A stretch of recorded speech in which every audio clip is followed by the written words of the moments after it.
परिषदीय विद्यालय के सभी शिक्षक बंधुओं को नमस्कार। मैं नीरज सोनी अपने चैनल गुरुजी की पाठशाला पे स्वागत करता हूँ। मैं आप सभी शिक्षक बंधुओं से निवेदन करता हूँ कि अपने विद्यालय के जिन कक्षा 5 के जिन विद्यार्थियों ने नवोदय प्रवेश परीक्षा 2022 और 23 में फॉर्म अप्लाई किया है, उन्हें मेरे चैनल गुरुजी की पाठशाला को सब्सक्राइब कराएं, जिससे कि मेरे द्वारा पढ़ाए जा रहे पाठ्यक्रम का लाभ ले सकें। उन गरीब बच्चों को नवोदय जैसे उत्कृष्ट संस्थान में प्रवेश मिल सके। तो आज मैं आपको किताब के बारे में तथा सिलेबस के बारे में बताऊंगा जो नवोदय प्रवेश परीक्षा में पूछे जाते हैं। तो सबसे पहले आपको ये किताब के बारे में बता दें।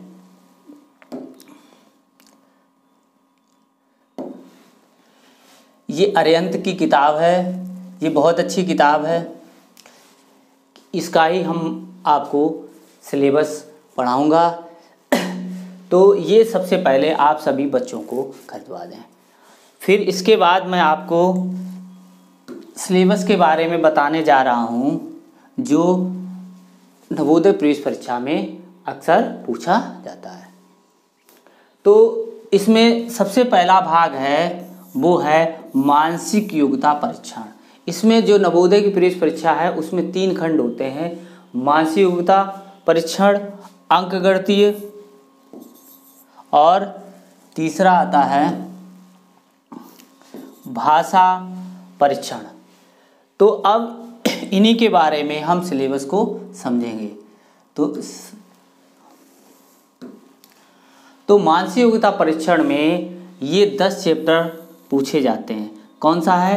असंगत को अलग करना। इससे रिलेटेड क्वेश्चन आता है आकृति का मिलान, पैटर्न को पूरा करना, आकृति श्रृंखला पूर्ति, सदृशता, ज्यामितीय आकृति पूर्ति, दर्पण प्रतिबिंब, पंचहोल पैटर्न, स्थान दृश्य अवलोकन और छिपी हुई आकृति।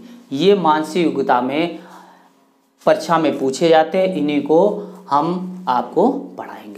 अंकगणित में क्या पूछा जाता है? देखो, संख्या एवं संख्या पद्धति, पूर्ण संख्याओं पर 4 आधारित संक्रियाएं, भिन्न और भिन्नों पर आधारित मूलभूत संक्रियाएं, गुणनखंड, गुणज और उनके गुण, लघुगुणक, लघुत्तम समावर्तक और महत्तम समावर्तक, लासापा और मासापा, वर्गमूल तथा घन और घनमूल अंकगणित में पूछा जाता है। दशमलव संख्याओं और दशमलव संख्याओं पर आधारित संक्रियाएं, मापन के अनुप्रयोग, व्यंजनों का सन्निकटन एवं सरलीकरण, औसत, प्रतिशत और उसके अनुप्रयोग, लाभ हानि, साधारण ब्याज, अनुपात और समानुपात, कार्य और समय, चाल, समय, दूरी, क्षेत्रफल, परिमाप तथा आयतन, पैटर्न और आंकड़ों का चित्रमय प्रदर्शन। ये सब अंकगणित में पूछे जाते हैं। अगला आता है भाषा परीक्षण। भाषा परीक्षण में विलोम शब्द, पर्यायवाची और शब्दार्थ ये पूछे जाते हैं। इसमें अपठित अनुच्छेद होता है, उसमें से प्रश्न दे रखे होते हैं, उनसे ही हम क्वेश्चन को ढूंढ के रखते हैं। तो ये इनका सिलेबस है जो 3 खंडों में व्यक्त होता है। तो इन्हीं 3 खंडों को मैं आप लोगों को अरिहंत की किताब से पढ़ाऊँगा। तो सभी लोगों से अनुरोध ये है कि अरिहंत की किताब आप लोग बाज़ार से खरीद लें, जिससे कि हमारे पढ़ाए गए पाठ्यक्रम को आप उस किताब से पढ़ सकें।